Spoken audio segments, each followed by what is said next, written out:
সরকার বলছে শুল্ক কর বাড়িয়ে সরকার তার আয় বাড়াচ্ছে এবং যেটা পরবর্তীতে জনগণের কাজেই বা জনগণের উপকারেই ব্যবহৃত হবে। আসলে সরকার আয় বাড়াচ্ছে নাকি জনগণের খরচ বাড়াচ্ছে?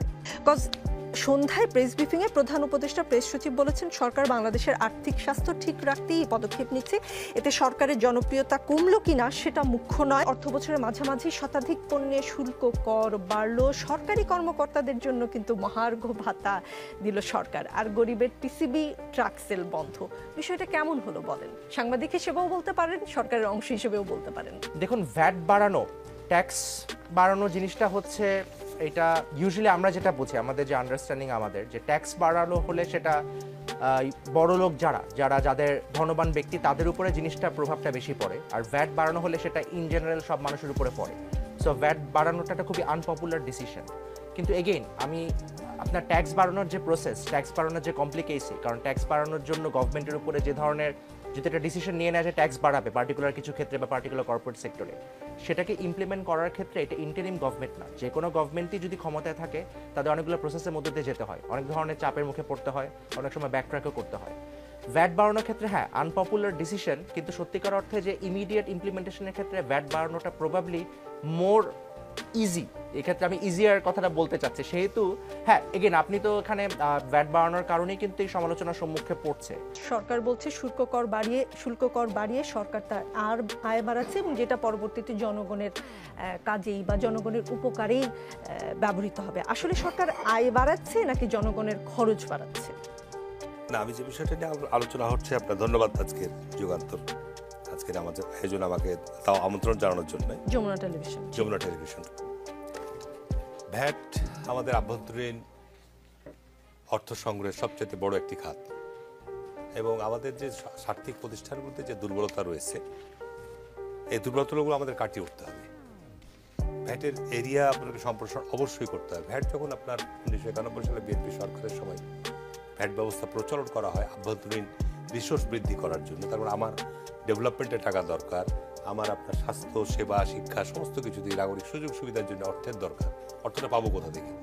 বাড়িতে ঋণ নিয়ে এসে দিলে করা সম্ভব না। তখন যখন ভ্যাট ব্যবস্থা চালু করা হয় তখন কিন্তু তৎকালীন সময় আওয়ামী লীগ, ফ্যাসিবাদী যারা এখন বর্তমানে, তারা এটার জন্য হরতাল করেছে, ভ্যাট প্রত্যাহারের দাবি জানিয়েছে। কিন্তু উইদিন 5 ইয়ার্সের মধ্যে বাংলাদেশের ইকোনমির চেহারা পরিবর্তন হয়েছে। এখন আপনার এখানে বিষয়টা হচ্ছে কি, যে ভ্যাটের আওতা সম্প্রসারণ করতে আজকে বাংলাদেশে ভ্যাটের আওতায় দেখবেন যে দোকান মার্কেট অনেক জায়গায় ডিজিটাল মেশিনপত্র নাই। আপনি একটা ভালো দোকানে যাচ্ছেন, সেখানে আপনি ভ্যাট দিচ্ছেন, একই জিনিস আবার আর একটা দোকানে যে কিনছেন সেখানে কিন্তু ভ্যাট দিচ্ছেন না। সিস্টেমটাকে যদি আপনার সারা দেশে একই রকম করা যায়, আমার বিশ্বাস, আমরা বাজেটের বিষয়গুলো আলোচনা করেছি, আমাদের ঢাকা বিশ্ববিদ্যালয়ের শিক্ষক যেটা বললেন যে আমাদের আধুনিকায়নের জায়গাটাকে আরো দ্রুততম করতে হবে, যার ফলে যদি ভ্যাটের এরিয়া সম্প্রসারণ হবে এবং ভ্যাটের বাড়ানোর দরকার নেই আপনার, যেটা আছে আমাদের সেটাই যদি আমি অর্জন করতে যাই, তাহলে আমাদের ভ্যাটের মাধ্যমে কিন্তু আমাদের জাতীয় সম্পদ আহরণের পরিমাণ অনেক বেড়ে যাবে। প্লাস আপনার এনবিআর এর মাধ্যমে যে ট্যাক্সের যে ব্যবস্থাটা আছে, সেই ক্ষেত্রে যারা প্রকৃত ট্যাক্স পেয়ার এখনো বহু এর বাইরে আছে। এটা দুর্বলতা হচ্ছে কোথায়? আমাদের আধুনিকায়ন সিস্টেমের আধুনিকায়নের কারণে। তারপর এখন আপনার ব্যাংকগুলো ডিজিটালাইজ হয়েছে, আপনার আর্থিক প্রতিষ্ঠানগুলো যে হারে সক্ষমতা বা শক্তিশালী হওয়া দরকার ছিল সেটা প্রক্রিয়াধীন, এখনো হয়নি। এটার প্রতি আমাদের সবচেয়ে গুরুত্ব বেশি অ্যাটেনশন দিতে হবে। এটা যদি আমি দিতে পারি, তাহলে আমার আভ্যন্তরীণ, আপনি সারা পৃথিবীতে উন্নত বিশ্বে আমেরিকা, ইউরোপ, কানাডার মতো দেশগুলোতে, অস্ট্রেলিয়ার মতো দেশগুলোতে তারা যে পরিমাণ আভ্যন্তরীণ রিসোর্স, যে পরিমাণ ট্যাক্স আরোপ করা হয়, যার ফলশ্রুতিতে নাগরিকরা সুযোগ সুবিধা ওই ট্যাক্সের দ্বারা পায়। আর আমরা একটু ট্যাক্স বৃদ্ধি হলে কিন্তু সমালোচনা করি।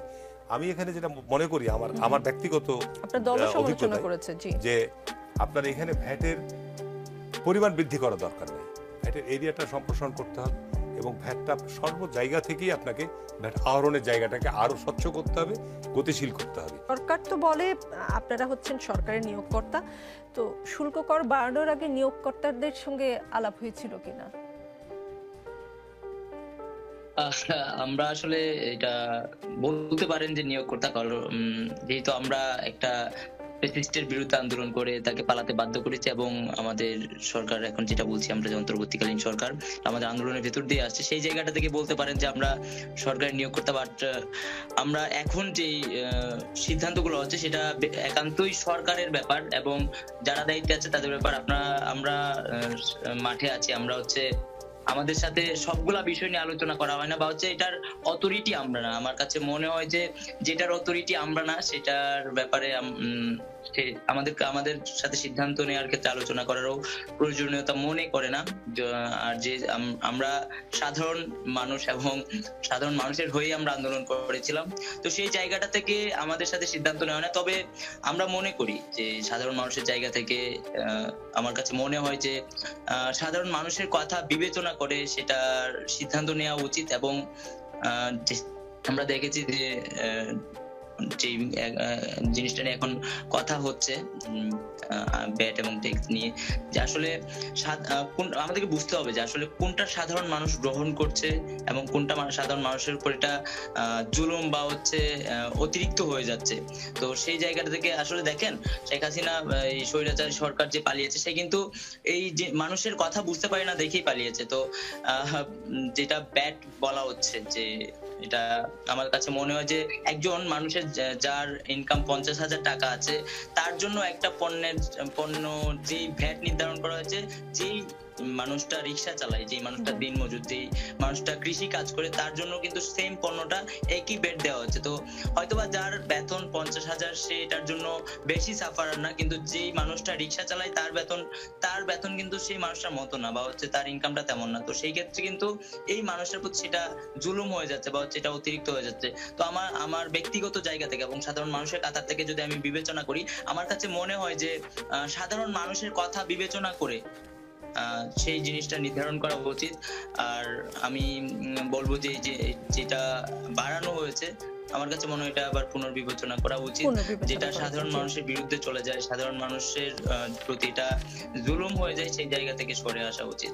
এবং যেটা বলেছেন যে আমাদের সাথে আলোচনা করা হয় কিনা, এমন অনেক ব্যাপার আছে যেটা এখন authority on interim government, but আমরা কিন্তু ইন্টেরিয়াম গভর্নমেন্টের কেউ না, আমরা সাধারণ মানুষ। এবং যেখানে আগের যে একটা সংস্কৃতি ছিল, এই সরকারকে কোয়েশ্চেন করতো না যারা হচ্ছে সরকারের পক্ষের মানুষ থাকতো, বা হচ্ছে আমরা যেহেতু এখন এই আন্দোলনের সমন্বয়ক ছিলাম বা হচ্ছে সমন্বয় করেছি, তো সেই জায়গাটা থেকে হয়তো বা অনেকে মনে করে যে আমাদের সাথে সবকিছু বিষয় আলোচনা করে, কিন্তু এখন যারা ইন্টেরিয়াম গভর্নমেন্টের বডিতে আছে তারা এই জিনিসগুলো আলোচনা করে সিদ্ধান্ত নেয়, যারা আমরা আছি আমাদের সাথে সেই জিনিসগুলো করার আলোচনা করার প্রয়োজন মনে করে, এবং অথরিটি সেটা আমরা না। তো সেই জায়গাটা থেকে আমাদের কাছে স্পেসিফিক সেই আনসারটা আসলে নেই, যে পরিষ্কার ভাবে বলা যায় না যে কি